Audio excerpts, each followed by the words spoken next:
I'm Katie Kempner, and we are here live at Advertising Week, and this is Perspectives, which is a series of inspiring conversations with remarkable working women who are leading busy and successful lives.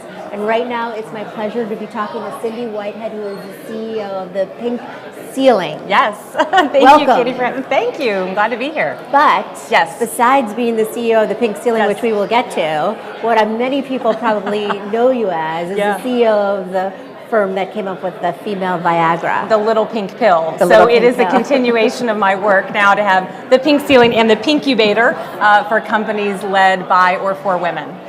Well, let's talk a little bit about what you're doing now. Sure, yeah. Well, we now function as, we fight two injustices. We fight the injustice today of women's lack of access to capital. So remarkably, women only got 2% of venture funding last year, 2%. Is that true? So half the population only has 2% of the good ideas. Ridiculous. So we work on that in terms of making early bets on companies that are led by women or for women. And the other piece we're really solving is, I think, the unspoken piece that's holding women back, which is lack of access or visibility of mentors. Yeah. So my team rolls up their sleeves, we pick companies, we make an investment, and then we stay right beside them, sleeves rolled up, to pull them to market. And I think, so a lot of times women don't really know how to get mentors, right? Yeah. I mean, I think that's a big problem, right? And no question. I think about my own path. I never had a formal mentor. Not in a sense, I think we think of mentors as somebody up in the organization who's going to really help you, maybe sponsor you, if you will, to grow in your career. And I think what I learned is that I needed to look to my left and my right, that everyone could actually teach me something. But today, you know, even as I look at and consider female entrepreneurs to invest in, I'm watching how they figure that out. And do they Google and find people and pick up the phone and ask them questions? Because you'd be surprised if you ask people how willing they might be to help you. Yeah. Yeah. I think actually that's such a great point, because a lot of times you're not, if you don't ask for it, you'll never get it. Never get it. No, that's for sure. Can you talk about some of the products that your company is investing in right now? So excited about, I'll give a few examples. So young woman who is reinventing the spinal tap. It's pretty cool what she has done with technology. She's out of Houston. I often find what I'll call the geeks like me. I don't think Jessica would be mad that I'm calling her a geek. A woman who has invented a flushable pregnancy test. So cool that we'll have this conversation about the fact that, you know, women don't necessarily want that sitting at the top of their wastebasket. And it might not be for the reasons people believe. It might be that she's going through fertility testing and doesn't want to be reminded every day that she's not pregnant again. So we pick those things that are really cutting edge technologies and things that have the ability to disrupt or be a catalyst in a social conversation. That's fantastic. Yeah. Can you tell us about one or two more? What's one other? We were talking about the wearable nails, that if you dip your finger in a drink, it changes color in the presence of a date rape drug. I mean, talk about not only a first to market, a real need. I have two nieces in college, can't come to market soon enough, but the conversation that we'll have around it and the need for a product like that. Yeah. Talking about conversations, you gave a really amazing TEDx talk. Oh, thank you. And it was really inspiring. I love if you could just talk about it a little bit. Thank you. The DNA of a rule breaker. Yes. And I do think that, you know, in society there are two kinds of rules. There's the rules of law and order that we all have to abide by. Yeah. But there's all of these unwritten rules. And I believe that women are particularly bound by those unwritten rules. And it takes something to really ignite them to break those rules. And I think that at the heart of it is empathy, always for women. And that's such an interesting place for us to explore, because in fact, I think it makes them uniquely suited, ideally suited in many ways for the C-suite. We need empathy to inform our decision making. And in a day and age when we're going more and more, everything's just data, right? I'm just looking at the spreadsheet.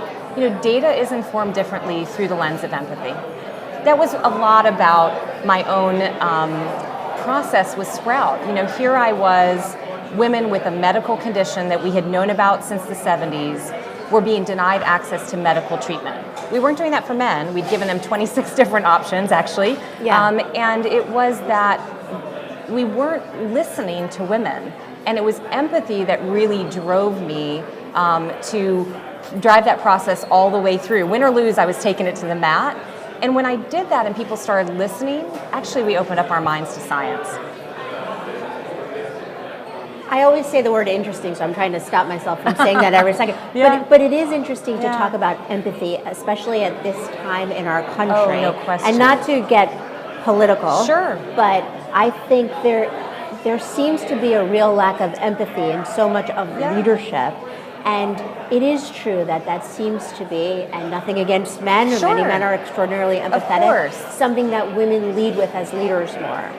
I think when you look at my TEDx talk particularly, I was like, when you look at those women who break the rules or those unwritten rules, I think that what you'll find, case study after case study, is that the driving force was empathy. And to your point, there are guys who are wonderful and driven by empathy, but many times people break the rules for power, for status. Yeah. And I think we need it more than ever. Your point is well taken. At this moment in time in society, we would all do well to walk a mile in somebody else's shoes.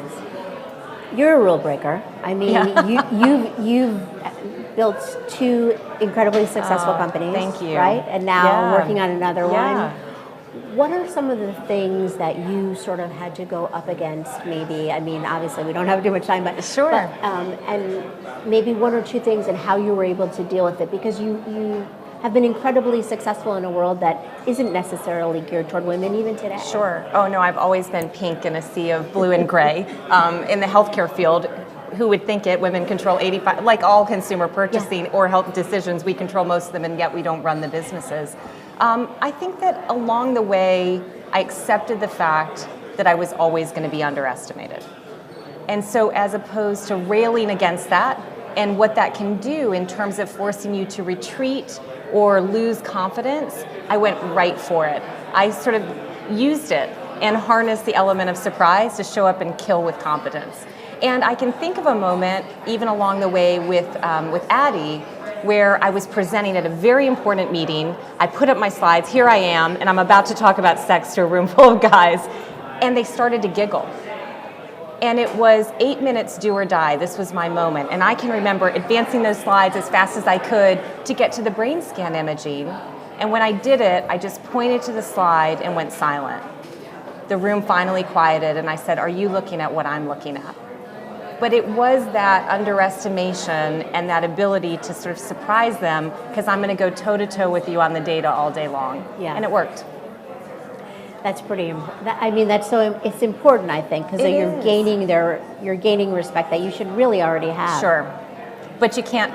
Don't count on it. Don't count on it. Yeah. So, one of the things I like to talk about in perspectives, and some people love this word, some people hate this word, is balance. With the kind of career that you have, how have you been able to find some sort of balance so that you're living a well-rounded life, so to speak? My joking answer is learn how to run in heels based on how I'm trying to balance time and get between places. I think that my balance was finding the fact that my work is my hobby is my work. I love what I do. I love that every day I get to meet people with interesting ideas that are going to change things or change conversations. And I think that, I wrestle like everybody else with how do you handle that downtime? How do you handle, my mom will tell you I have no balance because I'm not home enough. But you work that out, and I think it is balance as defined on your own terms. Yeah. And my terms and my happiness really come from today pulling other women forward. Mm-hmm. Well, that's a good way. Yeah. That's a good way. So I like to just end my interviews with asking if you have one piece of advice that has helped you, guide you through your terrific career in your life that you could share with us. What is it? I'm going to go back to underestimation. Prepare for it. Don't let it force you back. Go right toward it, right toward those stereotypes. Don't rail against them. Run toward them, because it's the conversation we need to be having. So true. Hence the hot pink. Hence the hot pink. It's perfect. Yeah, that's Thank right. you so much, Thanks Cindy. for having me, Katie. And thank you. Come back tomorrow for more perspectives here at Advertising Week.